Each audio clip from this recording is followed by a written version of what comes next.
నింపవలెను. ఇక్కడ మన పితరులు ఇశ్రాయేలీయులు ప్రత్యక్ష గుడారములోనికి ప్రవేశించాలంటే ఆ ప్రత్యక్ష గుడారములోనికి వెళ్ళేటప్పుడు బయట భాగంలో మనం అప్పుడప్పుడు బకెట్లు పెడతాం కదా. ఎక్కడ బయట బకెట్లు పెట్టి కడుక్కొని ఏం చేస్తామంట, చర్చిలోకి వస్తాం. మన ఆనవాయితీ వాళ్ళు కూడా, పితరులు కూడా, ఇశ్రాయేలు ప్రజలు కూడా వాళ్ళు ఏం చేస్తారంటే ప్రత్యక్ష గుడారంలోనికి వెళ్ళేటప్పుడు ఆ ప్రత్యక్ష గుడారము వెలుపల బయట ఏం చేస్తారంటే ఒక గంగాళం పెడతారు. ఆ గంగాళంలో నీళ్లు పోసిన తర్వాత వచ్చే ప్రతి ఒక్క వ్యక్తి తన కాళ్ళను ఏం చేస్తారంట, శుభ్రంగా కడుక్కొని లోపలికి వస్తారు. అంత దాకెందుకు, మన పితరుల దాకా వెళ్ళాల్సిన పని కదా. ముస్లింలు చూడండి, మసీదులోకి వెళ్ళాలంటే ఏం చేస్తారు, ముందు ఏం చేస్తారన్నా కదా. వాళ్ళకి ఆటవైతే వెనకటి ఆటవైతే అట్టనే ఉన్నారు, పోగొట్టుకోలేవాలి. కానీ మనమైతే ఏం చేస్తామంట, గబగబా ఇంటిగా స్నానం చేసి వచ్చేసి గబ్బు చెప్పులు ఏం చేస్తాం. నిజమేనా? అది వాస్తవేనా?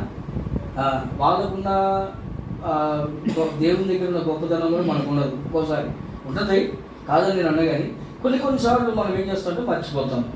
కాబట్టి ప్రత్యక్ష గుడారంలోనికి వెళ్ళేటప్పుడు, దేవుని యొక్క మందిరంలోనికి వెళ్ళేటప్పుడు, వచ్చేటప్పుడు ఏం చేస్తారంటే వాళ్ళు కాళ్ళు కడుక్కొని లోపలికి వస్తారు. కాళ్ళు కడుక్కొని లోపలికి వచ్చిన తర్వాత వాళ్ళు ఏం చేస్తారంటే భక్తి శ్రద్ధలతో దేవుని యొక్క వాక్యాన్ని వాళ్ళు స్వీకరిస్తారు. ఆ దినాల్లో చేసిన యాజకులు, ఆ దినాల్లో వారు దేవుణ్ణి సంపూర్ణంగా వాళ్ళు పూజించినా కూడా, ఆరాధించినా కూడా వారు అనేక మార్లు తప్పిపోయినారు. అనేక మార్లు మాటల ద్వారా, క్రియల ద్వారా, చూపుల ద్వారా, లేకపోతే దేవునికి వ్యతిరేకంగా జీవించిన సందర్భాలు ఎన్నో లేకపోలేదు, అన్నీ ఉన్నాయి. కానీ వారికి మోషే చేసిన గొప్ప పనులు ఏంటంటే అరణ్యంలో పోయేటప్పుడు, అరణ్యంలో నడిచేటప్పుడు వారికి నీళ్ళు లేకపోతే ఒక బండను కొట్టి ఏం చేశాడ, నీళ్ళు ఇచ్చినాడు. తర్వాత వాళ్ళకి ఆహారం కావాలంటే మన్నాన్ని కురిపించినాడు.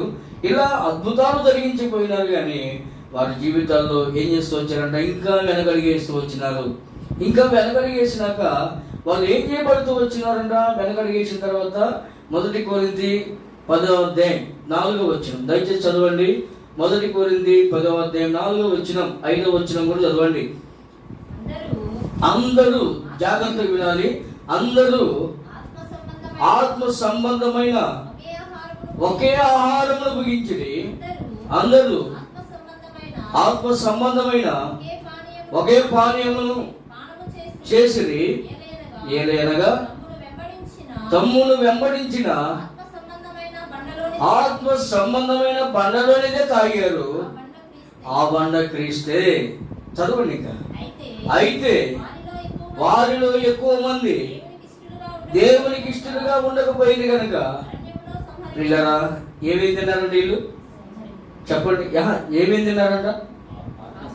ఆత్మ సంబంధమైన దాంట్లోనే భుజించారు, ఆత్మ సంబంధమైన దాన్నే తాగారు. అయినా ఏం చేశారంట వాళ్ళు? దేవునికి ఇష్టలే లేరు. మనం చాలాసార్లు అనుకుంటాం, మనం కూడా చాలా ఇష్టలుగా ఉన్నాం అనుకుంటాం. వాళ్ళు అన్ని సంవత్సరాలు, వేల సంవత్సరాలే అరణ్యంలో నడిపిన 40 సంవత్సరాలు వాళ్ళు దేవునికి ఇష్టంగా ఉండాలని నడిచారే. వాళ్ళు ఏం చేయబడ్డారంటే అరణ్యంలో. మరి మన పరిస్థితి ఏంటి అంటే, మనం ఏం చేయాలి, మనం ఎలా ఉండాలి, మనం ఎలా శుభ్రం చేసుకోవాలి, దినదినం ఎలా జీవించాలి మనం అంటే 7 విషయాలు జ్ఞాపకం చేస్తాం.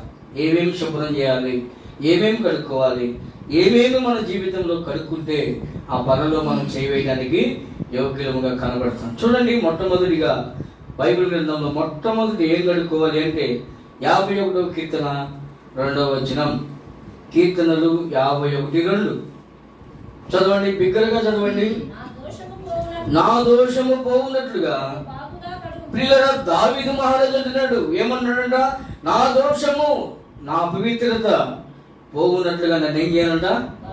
బాగుగా కడగాలి. కడగమంటలా, ఏమంటాడంట? బాగుగా కడుగు. మనం అంటాం చాలాసార్లు, కడుక్కోరా అంటాం కదా. కడుక్కోరా అంటే వేరే కదన్నా. బాగా కడుకు అంటే అది అశుభ్రంగా. దావీదు ఒక మాట అన్నాడు, నా యొక్క దోషములు పోవునట్లు నన్ను బాగుగా కడుగు. ఏమన్నాడంటే నన్ను కడుగుమనలేదు, ఏమన్నాడ? నన్ను బాగుగా కడుగుము. అంటే ఎక్కడ పడితే అక్కడ నన్ను ఏం చేయాలంట? ముందు నా దోషం పోవాలి, నా అపవిత్రత పోవాలి, నా యొక్క దుర్మార్గత అంతా పోవాలి. ఎప్పుడైతే నా యొక్క దోషం పోతుందో ఆ దోషంలో బట్టి నేనేం చేస్తానంటే నేను బలలో ఏం చేస్తానంట? చెయ్యి వేస్తాను, వేయగలను, ధైర్యం నాకుంది. అంతేకాదు ఇంకొక మాట ఉంటాడు కింద వచ్చినాడు, హిస్సోపుతో నా యొక్క లేదా నా పాపము పోవునట్లు నన్ను పవిత్రపరచుము. పిల్లలు చూడండి ఎంతగా దీనంగా అడుగుతున్నాడు దావీదు అంటే, నా దోషము పోవునట్లుగా నన్ను కడుగుము, హిస్సోపుతో నా పాపము పోవునట్లుగా హిస్సోపుతో నన్ను ఏం చేయాలంట? పరిహరించము. ఒకప్పుడు మనకు అలాంటి వారం అంటే రక్తము చేత పొర్లించబడిన వారము, రక్తము చేత మనము దొర్లించబడిన వారము.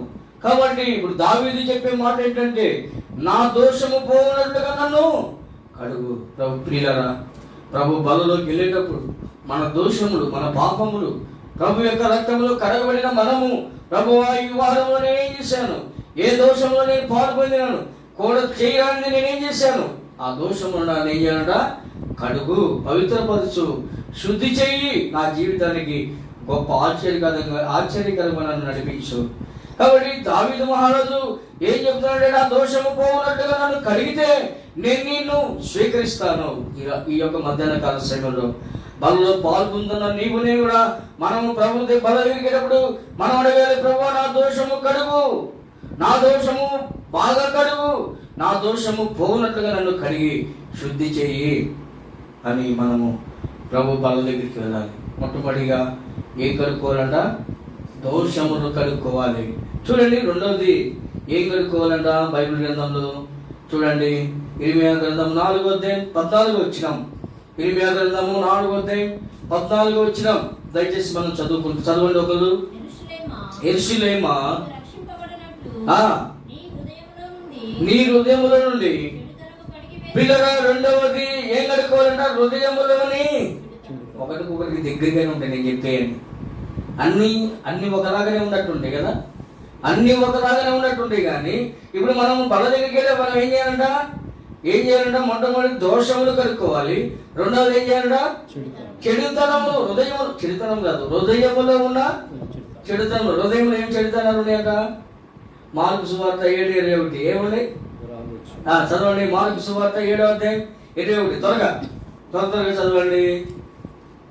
మార్కు సువార్త 7వ అధ్యాయం.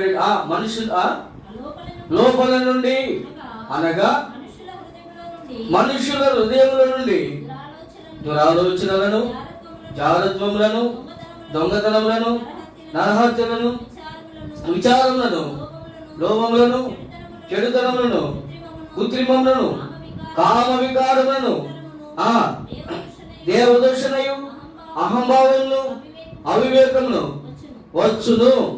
ఇవన్నీ ఈ చెడ్డవన్నీయు లోపల నుండి బయలు వెళ్ళి ప్రియుల మనుష్యుని హృదయమును అపవిత్రపరిచేవి ఏంటంటే ఈ సంగతులు. ప్రియుల మనకి వీటిలో ఒక్కటైనా ఉంటుంది, ఒక్కటైనా మన జీవితంలో ఉంటుంది. ఇప్పుడు మనం హృదయాన్ని ఏం చేయాలంట? కడుక్కోవాలి. ప్రభువా పవిత్రపరచు, శుద్ధిపరచు, నా జీవితంలో వీటిలో ఒక్కటైనా నా జీవితంలో లేక మానలేదు. అందుకనే బైబిల్ గ్రంథంలో ఒక మాట చెప్పాడు, జనసమూహం తెలుసు ప్రభువారు ఏం చెప్పాడంట?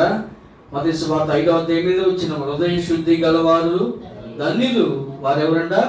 దేవుని చూస్తారు. ఎవరు చూస్తారంటే హృదయంలో శుద్ధి ఎవరికైతే ఉండదో, హృదయంలో శుద్ధిని ఎవరైతే భద్రపరుచుకుంటారో, శుద్ధి చేసుకుంటారో వారు దేవుని చూస్తారని బైబిల్ గ్రంథం రాస్తుంది. చూడండి, మూడవది దేవుని యొక్క వాక్యంలో ఏమి కడుక్కోవాలి అంటే కీర్తన గ్రంథం 26వ అధ్యాయం 6వ వచనం. కీర్తన 26:6 నిర్దోషినని. చూడండి ఏముంటాడంట?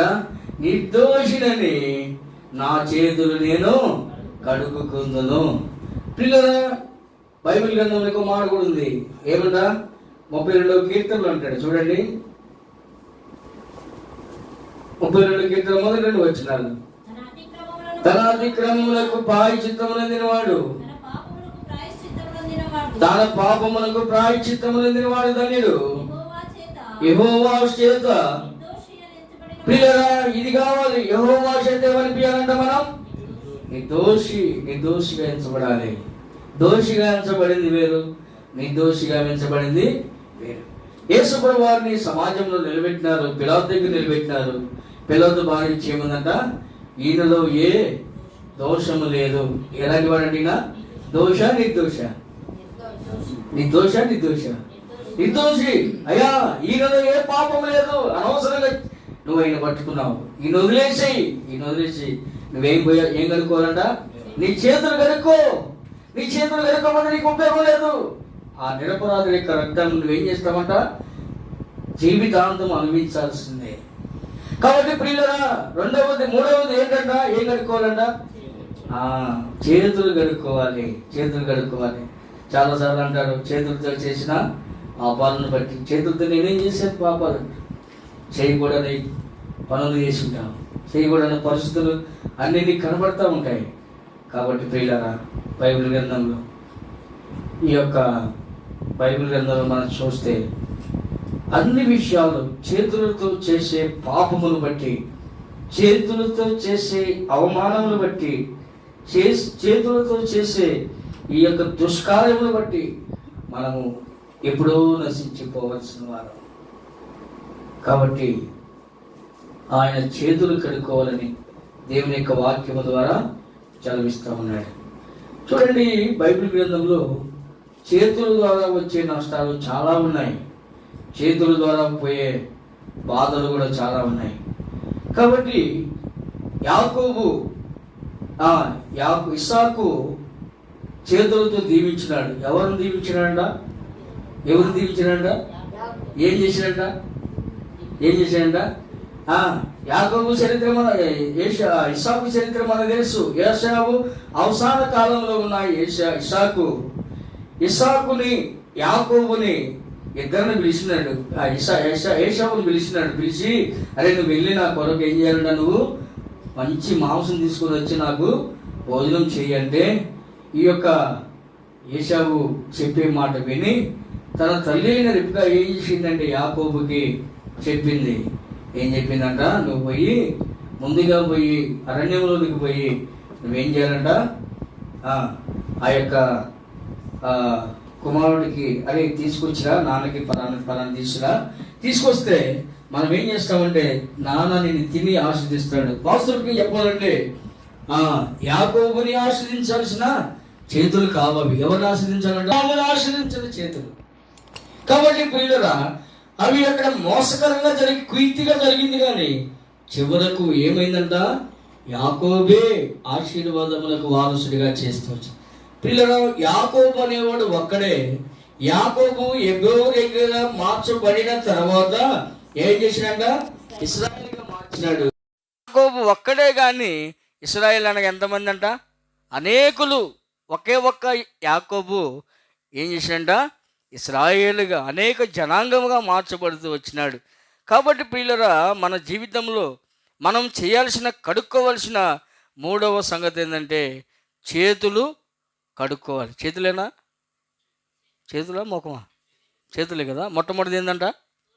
చెప్పాలా? అందరూ చెప్పాలా? మొట్టమొదటిది. రెండవది చెడుతనము, హృదయంలోని చెడుతనము. మూడవది చేతులు. చూడండి, నాలుగవది చూద్దాం. బైబిల్ గ్రంథంలో అన్నీ గడుక్కోవాల్సిందే. చేతులు గడుక్కోవాల్సిందే, పొల్లు గడుక్కోవాల్సిందే, అన్నీ గడుక్కోవాల్సిందే. అన్నీ చూపిస్తే ఇప్పుడు చూడండి దేవుని యొక్క వాక్యంలో యోహాను సువార్త 9వ అధ్యాయం 11వ వచనం. యోహాను సువార్త 9వ అధ్యాయం 11వ వచనం. వాడు యేసు అని ఒక మనుష్యుడు బురద చేసి ఆ కన్నుల మీద చూసి నీవు సిలోయను కోనేటి దగ్గరికి వెళ్ళి, ప్రియులరా ఏమన్నాడంటే యేసు ప్రభువారు, నీ వెళ్ళి సిలోయను కోనేటి దగ్గర నువ్వు నీ కన్నులు ఏం చేయాలంట? పొద్దున్నే లేగుతాం మనం కదా. పొద్దున్నే లేచినప్పుడు ఏం చేస్తాం? ఉత్త నీళ్ళతో ఏం చేస్తామంట? ముందు పోవాలి. అంత డస్ట్ పోతే కన్నా అప్పుడు ఫ్రీ బెడ్ కాఫీ, టీ కానీ అప్పుడు వస్తాయి. మళ్ళీ అన్నం తినేటప్పుడు ఏం చేస్తామంట? మళ్ళీ అన్నం తినేటప్పుడు కదా, అన్నం తినకముందు ఏం చేస్తామంట, బ్రష్ చేసి పొల్లు కడుగు. పిల్లలు ఇవన్నీ మనం ఆనవాయితీ అనుకుంటాం, కానీ బైబిల్లో కూడా చెప్పబడే మాట ఏంటంటే కన్నులు కూడా కడుక్కోవాలి. ఆ గుడ్డివాడు యేసుప్రభువు దగ్గరికి వెళ్ళినాడు. యేసుప్రభువు దగ్గరికి వెళ్ళి ఆ బురద చేసినాడు, బురద చేసి కంటికి రాసినాడు. ఆయన ఒక మాట అన్నాడు, ఒక మాట చలవిస్తే ఏం చేస్తాడంటే బాగుపడతాడు. కానీ అలా చెప్పలేదు. ఆ విలువ ఏంటో ఆయనకు కూడా తెలియాలి కనుక నువ్వు వెళ్ళి ఎక్కడికి వెళ్ళాలంట, సిలువ నిన్ను కొనేటికి వెళ్ళి అక్కడికి వెళ్ళి కడుక్కుంటే స్వస్థపడతాడు. చూడండి, యేసుప్రభువు వారి యొక్క జీవితంలో, యేసుప్రభువు వారు మన యొక్క జీవితంలోకి వచ్చిన తర్వాత కళ్ళు బాగుపడుతూ వచ్చిన ఆ వ్యక్తికి సమాజంలో చూసినారు, అందరూ చూసినారు, ఇలాంటి గొప్ప వ్యక్తి నేను ఎప్పుడు చూడలేదే, ఇలాంటి గొప్ప వ్యక్తి ఎప్పుడు కూడా నేను చూడలేదు. కాబట్టి ప్రియులరా, నాలుగోది ఏం కడుక్కోవాలంట, ప్రభు యొక్క బల్లలోకి వెళ్ళేటప్పుడు దోషములు కడుక్కోవాలి. రెండవది ఏం కడుక్కోవాలంట, చెడుతమును కడుక్కోవాలి. మూడవది చేతులు కడుక్కోవాలి. నాలుగోది ఏం కడుక్కోవాలంట, కళ్ళు కడుక్కోవాలి. చూద్దామా ఐదవది బైబిల్ గ్రంథంలో, ఐదవది మత్తయి సువార్త 6:17. మత్తయి సువార్త 6:17. ఏమి కడుక్కోవాలి అంటే గట్టిగా చదవండి. ఉపవాసము చేయుచున్నట్లు మనుషులకు కనబడవలనని కాదు, కానీ రహస్యమందున్న నీ తండ్రికే కనబడవలనని నీ ఉపవాసము చేయనప్పుడు నీ తలంటుకొని. పిల్లరా, ఏం చేయాలంట, అన్నీ ఉన్నాయి కదా, ఇవి మనకు దొరకవు, ఎప్పుడు దొరికితే అప్పుడు దొరకవు కదా. నువ్వు చేసే పనులన్నీ కూడా ఏమేమి చేస్తున్నావు, అన్ని పనులు కూడా మనకి ఇక్కడ కనబడుతూ ఉన్నాయి. కాబట్టి ప్రియులరా, దేవుని యొక్క వాక్యంలో మన ముఖ కాంతిలో మన రహస్య పాపములు ఏమేమి కనబడుతున్నాయి. ప్రియులరా, ఎంత గొప్ప దేవుడు మనల్ని సరి చేయటానికి బల్ల దగ్గరికి వచ్చేది ఏంటంట. బల్ల దగ్గరికి వచ్చి మనం ఏమొస్తామంట, ఎందుకు వస్తాం బల్ల దగ్గరికి? సరి చేసుకోవటానికా, బల్ల తినడానికా? బల్ల తినడానికా, రొట్టె తినడానికా, సరి చేసుకోవడానికా? సరి చేసుకోవాలి. మనం ఏం సరి చేసుకోవాలి? దోషంలో సరి చేసుకోవాలి. తర్వాత హృదయంలో చెడుతనం సరి చేసుకోవాలి. మూడవది చెడుతనం, తర్వాత కన్నులు, తర్వాత ముఖము, తర్వాత ఇవన్నీ మనం సరి చేసుకోవాలంటే ఎక్కడికి రావాలంట? ఎక్కడికి రావాలి? ఒక ఆయన అన్నాడు, మా ఊర్లో వాక్యం చెప్తుంటే ఏమన్నాడు తెలుసా? పద్యానికి మమ్మల్ని రమ్మంటే నువ్వు రా మందిరానికి అన్నాడు యేసుప్రభునే రాలేక, లెగవలేక, కూర్చోలేక నాలాంటోడు ఏం చేశాడంట, పద్దాక మమ్మల్ని మందిరానికి రమ్మంట, నువ్వు రావచ్చుగా మా ఇంటికి ఒకసారి అన్నాడు. వస్తాడా యేసుప్రభు వారు? ఎంత కుంటోడైనా గుడ్డోడైనా ఏం చేస్తాడంటే యేసుప్రభు దగ్గరికి రావాల్సిందే, తప్పదు, ఖచ్చితంగా రావాల్సిందే. కాబట్టి ఈ విషయాలన్నీ మనము ఏం చేయాలంటే బల్ల దగ్గరికి వచ్చినప్పుడే కడుక్కోవాలి. నువ్వు బయట ఏమాత్రం కూడా కడుక్కోవడానికి ఇష్టపడవు. కాబట్టి ప్రియులారా, ముఖము ఎలా కడుక్కోవాలంట? అక్కడ మనం చదువుతూ వచ్చినాం. ఏం చదివామంట? 17వ వచనంలో చదవండి, మరోసారి చదవండి. ఉపవాసము చేయనప్పుడు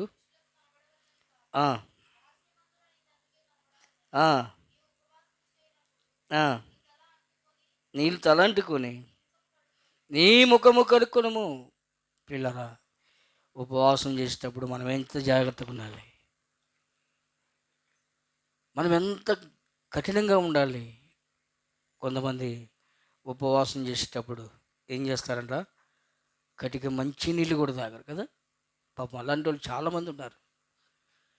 కాబట్టి నీ జీవితంలో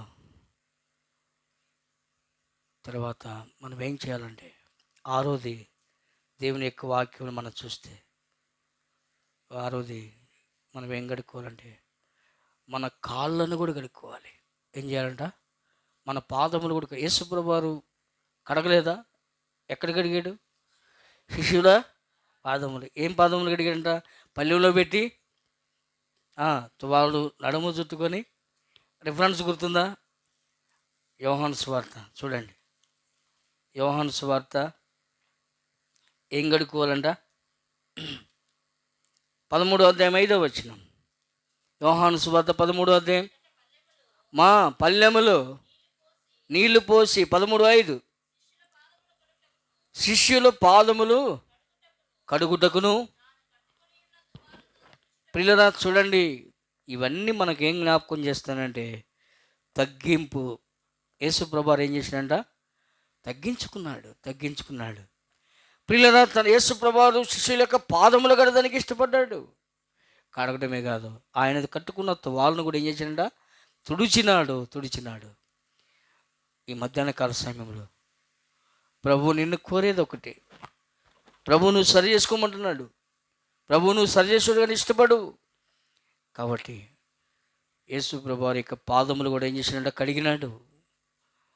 బైబిల్ ఒక మాట ఉంది, తను తాను తగ్గించుకుని వాడు హెచ్చించబడను, తను తాను హెచ్చించువాడు తగ్గించబడను. ప్రియులారా, ఎవరైతే తగ్గించుకొని దేవుని పని చేస్తారో, ఎవరైతే తగ్గించుకొని దేవుని యొక్క బలను సమీపిస్తారో వారికి ఈ తగ్గింపు జీవితం కలిగి ఉందని జ్ఞాపకం చేయండి.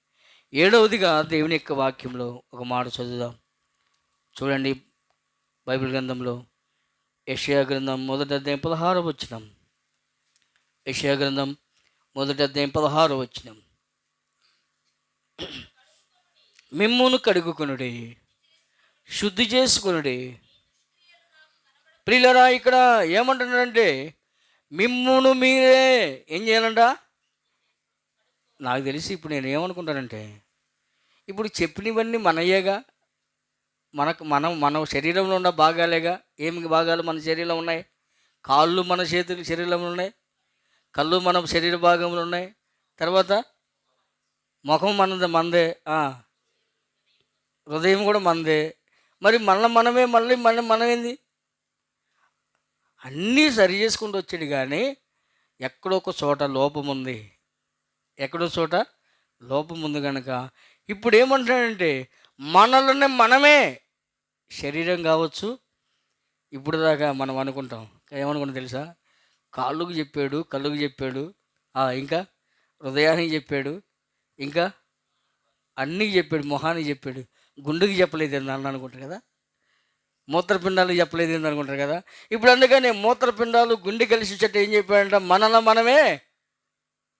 ప్రియులారా, ఈ లోకంలో దేనికి దానికి హాస్పిటల్ ఉన్నాయి కదా. ఏ హాస్పిటల్ ఉన్నాయంట? దేనికి దానికే.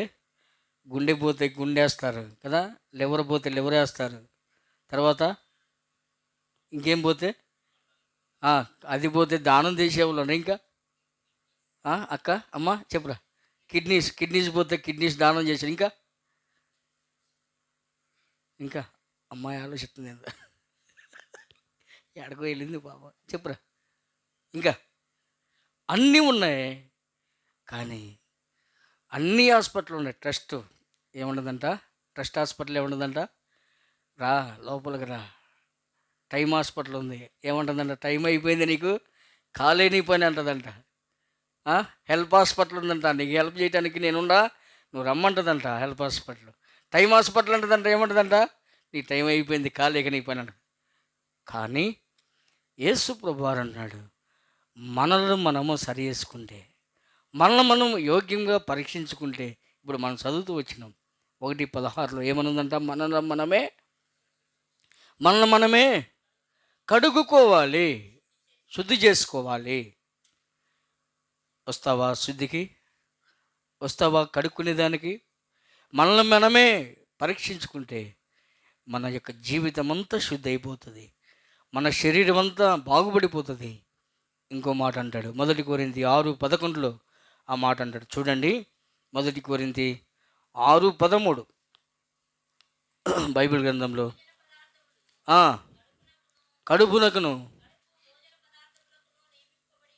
కడుపు భోజనమునకును భోజన పదార్థములు కడుపునకు నియమింపబడి ఉన్నవి. దేవుడు ఏం చేస్తాడంట? వాటిని నాశనము చేయను. అవి కాదు కావాల్సింది. ఏం కావాలంట? మనకు, మన దేహానికి, మన హృదయానికి, మన శరీరానికి ఏం కావాలంట? మనల్ని మనమే బైబిల్ గ్రంథంలో కూడా ఉంది కదా, మనలో మనమే పరీక్షించుకోవాలి. మొదటి కొరింథీలో 11వ అధ్యాయంలో రాస్తూ వచ్చినాడు. మనమే, వేరే వాళ్ళు కాదు. వేరే వాళ్ళు చూస్తే మనలో లోపం ఉంటుంది. మనం చూసుకుంటే ఏముండదంట, మనం చూసుకుంటే లోపం ఉంటుంది. కానీ వేరే వాళ్ళు చూస్తే ఏమైందంట, లోపం కనపడుతుంది. అట్లనే మనం చూసుకుంటే మనకేం కనపడదు. యేసు ప్రభువారు మన వైపు చూసినప్పుడు ఏం కనపడుతుందంట, మనలో అది కావాలి. యేసు ప్రభువు మనం చూసినప్పుడు మనలో లోపం లేని వారముగా మనం కనపడాలి. బైబిల్ గ్రంథంలో యోసేపు వంటి రూపవశి, అంత సౌందర్యవంతుడు ఎక్కడ కూడా లేడని బైబిలు చెప్పింది. అయినా కూడా వారి యొక్క అన్నదమ్ములకి ఎలా కనపడ్డాడంట, తప్పులు మోపే వ్యక్తిగా కనపడ్డాడు. చిన్నది కూడా జరిగినా కూడా వాళ్ళ అన్నలు ఏం చేశారంట, తీసుకుని వెళ్ళి వాళ్ళ తండ్రికి, అంటే ఇప్పుడు లోపాలు ఉన్నాయంటావా లేవంటావా? యోసేపులో ఉన్నాయనే కదా వాళ్ళు తీసుకెళ్ళి వాళ్ళ అన్నలు, వాళ్ళ నాన్న చెప్పింది. పిల్లరా, యోసేపు ఎంత పరీక్షించబడ్డాడంటే, అంతగా పరీక్షించబడినా కూడా దేవుడు ఆయన చూసినాడు. చివరకు చిన్న పొరపాటు కూడా యోసేపులో కనుక్కోలేకపోయాడు. ఎక్కడ కనుక్కోలేకపోయాడంటే, అన్నీ మనకు అవసరం లేదు కానీ పొతీఫర్ ఇంట్లో ఉన్న పొతీఫర్ భార్య విషయంలో ఎక్కడ కూడా తప్పు పట్టుకోవడానికి లేకుండా చేసినాడు. కాబట్టి దాన్ని బట్టి ఆయన ఏం చేస్తూ వచ్చాడంటే, ఐగుప్తులో ఉన్న దేశానికే ప్రధానమంత్రి అయిపోయినాడు. చూడండి, ఏ లోపం లేనివాడుగా ఉన్నాడు యోసేపు.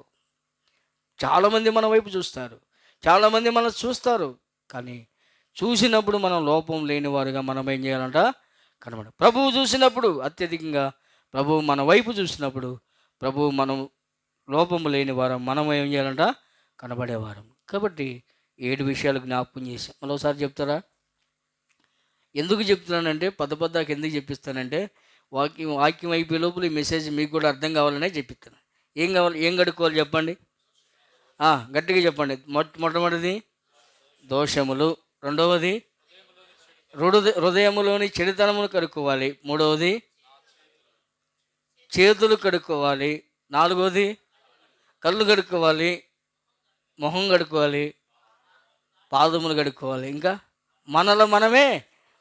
ఇప్పుడు మనల్ని ఎవరైనా అడుగుతారు, అదేందన్నా పొద్దున్నే కదన్నా, పొద్దున్న లేచి బ్రష్ చేసి దిట్టంగా తినొచ్చాం కదన్నా, మళ్ళీ ఏం కడుక్కోవాలంటవా? కడుక్కోవాల్సింది చాలా ఉంది. కడుక్కోవాల్సింది ఏముందంట, మొదటి అధ్యాయము 2 వచనాలు యెషయా గ్రంథం ఏమంటున్నాడంట, వాళ్ళని ఇశ్రాయేలు ప్రజల్ని ఏమన్నారంట, చదవండి.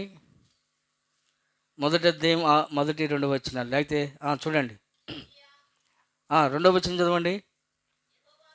యెహోవా మాట్లాడుచున్నాడు, ఆకాశం ఆలకించుము, భూమి చెవియొగ్గుము. నేను పిల్లలను పెంచి పెద్దవాణ్ణి చేసినాను, వారు నా మీద తిరుగుబాటు చేసిరి.